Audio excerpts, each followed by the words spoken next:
I'll never forget the first time my compass betrayed me. You think of it as a tool, a safety net, something that tells you where you are when nothing else can. But that morning on Mount Mitchell, my compass spun like it was alive. It was October, cold for the Blue Ridge. I'd set out alone, like I'd done a dozen times before, planning to summit Mitchell from the old Balsam Ridge route. Less trafficked, steeper, and locals warned me, not a path for night hiking. They didn't tell me why. About 5 miles in, fog swallowed the trees. The air changed, not colder, but heavier, as if the ridge itself had started breathing. I remember checking my compass out of habit. That was when the needle snapped east, spun a full circle, then froze, pointing south. I stood dead still, the chill running from the base of my neck to the back of my knees. And that was when I heard it. A whistle. Not birdsong, not wind, but deliberate. Human. A low, slow note. Like someone blowing across an old glass bottle. It came from the south. The direction my compass now insisted was north. I tried to tell myself it was an anomaly, iron deposits maybe. But the longer I stood, the more wrong everything felt. My breath fogged heavy and blue, but the air didn't feel cold anymore. It felt thick, and I realized I hadn't heard my own footsteps for several minutes. The fog didn't shift. It pulsed. Then the compass needle twitched again, and behind me, the whistle repeated. Closer. I did what instinct told me not to do. I moved. The path beneath my boots felt like stone, but the trail wasn't stone. Balsam Ridge was all roots and wet leaves. Yet here, my steps echoed. Sharp, clean, like walking across dry slate, and every step matched the whistle, one for one, as if whatever was whistling was moving too. I pulled out my backup compass. Same result, spinning, locked south. I tried turning back, retracing, but every direction felt wrong. Even with GPS, the signal flickered. When I looked up from the screen, the trees had shifted. Branches sagged, trunks split like warped lumber. No trail markers? I'd stepped somewhere else. Then I remembered a legend my grandfather once told me when I was a child. Don't let the whistle follow you past Mitchell's second ridge. You'll step into the stone road. I hadn't understood what he meant. Now I did. The moment that broke me came when I saw it through the fog. A road where no road should be. Stone tiles, arranged in a perfect spiral, descending into the earth like an open throat. And standing at the spiral's center, too far to see clearly but close enough to know it was watching, was a shape. Thin, tall, no face, but its outline shimmered like heat off asphalt. It didn't move, but the whistle came again, not from its mouth, from the spiral itself. My compass needle stopped spinning. It pointed directly toward the spiral. The figure turned. I ran. I don't remember how I got out. I remember the sound of my own breathing. Too loud in my ears, the fog dragging like wet cloth around my shoulders, and the sensation that the stone road was directly beneath my feet, no matter where I stepped. At some point, I burst back onto the real trail. The fog broke like glass. My compass spun one last time, then froze. North. Real north. I made it to the summit 2 days later with a group I joined after nearly 24 hours missing. I said nothing. But the real terror came that night in my tent. When I unpacked my compass to check it one last time, I found the needle pointing due south, unmoving, but not frozen. It was trembling. And somewhere beyond the tree line, long after midnight, I heard the whistle. Once, twice, 3 times. The first spin was over. And I knew then, the mountain wasn't finished with me. The second time the compass spun, I wasn't even supposed to be climbing. I'd promised myself after the first incident I'd never return alone. But fear doesn't always beat obsession. Something about that first whistle, that impossible spiral, haunted me more than nightmares. So I went back. This time from the west slope, thinking a different trail might change my fate. It didn't. By mid-afternoon, I'd already passed the official marker where the main ridge splits. The air felt normal. Birds chirped, pines swayed. I almost let myself believe. Until my compass needle snapped east again. No hesitation, not a gradual drift. Just a snap like a bone breaking under skin. Then it started spinning. Fast, unnatural, round and round in sudden jerks, as if something unseen was forcing it by hand. I froze. My first instinct was to check GPS. But the screen stayed black, drained. My phone had been charged hours earlier. I heard the whistle once, distant. I told myself it was memory, fear messing with my head. But then came the second whistle. And that wasn't imagination. It was behind me, closer. That's when I remembered the smell, the thick, sour, metallic scent that crept into my throat during the first encounter. This time it hit stronger. I wiped my mouth and realized my gums were bleeding. I looked up. The trees weren't moving in the wind anymore. They were leaning, not all at once, one at a time, as if something unseen brushed past them. And the sound of branches creaking didn't fade. It built, a rhythm, 7 cracks, a pause, then 7 more. I turned a slow circle. But the trail behind me was gone. The rocks beneath my boots were no longer dirt-packed or lined with roots. They were smooth, perfectly smooth, too smooth for natural stone. I was standing on the spiral again, but this time, it wasn't half buried. I saw it clearly, exposed and deliberate.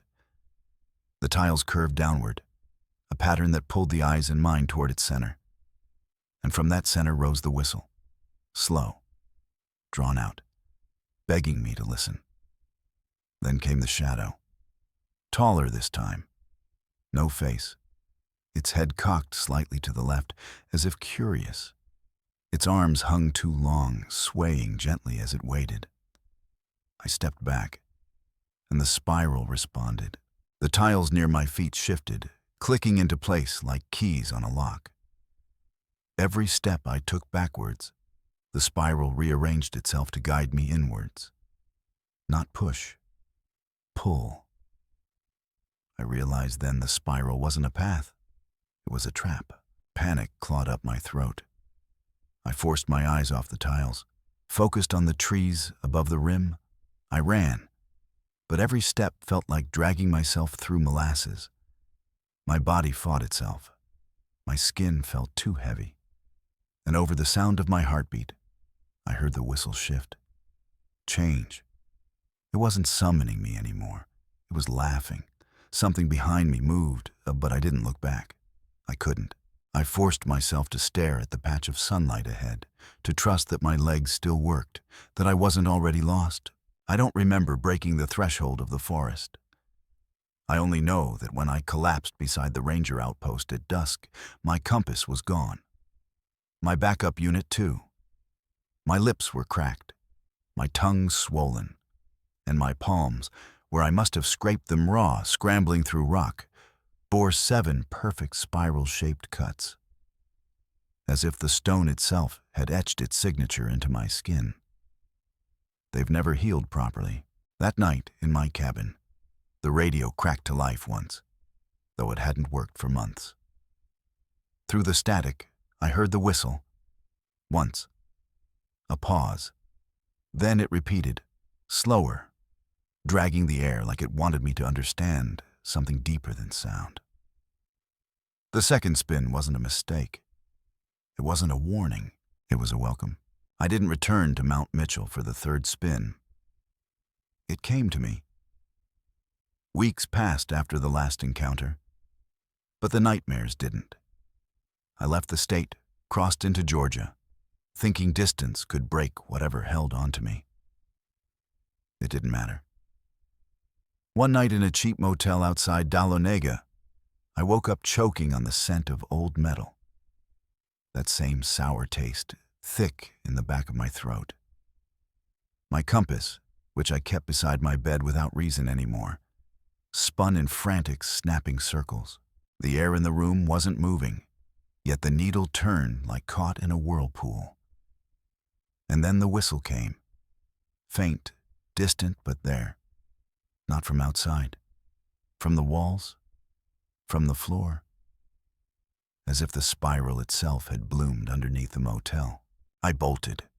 Ran barefoot through the parking lot, gasping in mountain air that felt heavier than the night before. The whistle followed me. It echoed wrong, bouncing off buildings in ways that made no sense. Forward and behind me at the same time. I ran until my lungs gave out, collapsed near the tree line behind the motel where the darkness thickened like oil. And there I saw it, a curve of stone partially exposed in the dirt. As if something had begun carving a spiral beneath the asphalt long before I arrived. My compass needle, which had stopped spinning now, pointed directly toward it. I should have kept running. But I stepped forward, drawn without reason, as though some part of me still believed understanding could save me. The moment my bare foot touched the first visible stone, the temperature dropped. My breath hung in the air, frozen and jagged. And from somewhere below, deeper than any sound should carry, the whistle swelled upward, full and cold and patient. That's when I saw the shape again. But this time it wasn't distant. It stood only yards away. The same thin frame. No face. Arms too long. Except now, something hung from its left hand. A compass. My compass. It dangled loosely from its fingers, spinning slow circles as if mocking me. I remember falling to my knees, screaming without realizing it. But no sound came from my mouth. The whistle drowned everything. It pressed into my skull until thought itself cracked. My vision blurred. The spiral completed itself beneath me, stone shifting in patterns I couldn't understand. I knew what was happening then. I wasn't standing over the spiral anymore. I was inside it. It wasn't a road or a symbol. It was a door, and it had opened. I woke up 3 days later in the hospital. Hypothermia, dehydration, lungs scorched raw from breathing too long in freezing air. I tried to tell the nurses about the spiral, about the compass, about the shape. No one listened. They found me collapsed beside the motel's dumpster. No spiral, no stone, just bloodied footprints leading nowhere. I don't carry a compass anymore. Not that it matters. Because late at night, when the wind dies down and the world feels just a little too quiet, I feel it. Beneath my skin, inside my ribs, a faint vibration. 7 beats, a pause, then 7 more. I don't need a compass to know the spiral's still turning, because the third spin never stopped. ChatGPT John Noy, I told myself there wouldn't be a fourth. After the motel, after the hospital, I left the mountains for good. Cities, bright lights, asphalt, crowds, noise, anything that could drown out silence. For months, it worked. Until one night, standing alone on the rooftop of a hotel in downtown Asheville, I felt it. Not the whistle. Not yet. Something worse. Stillness. The kind of stillness where even the streetlights seem dimmer. Where sound itself feels dead. And then my phone, of all things, began vibrating in my pocket. But it wasn't a call. It was my compass app, flickering, straining, showing me the impossible. The needle spun, fast at first, then it froze, due south.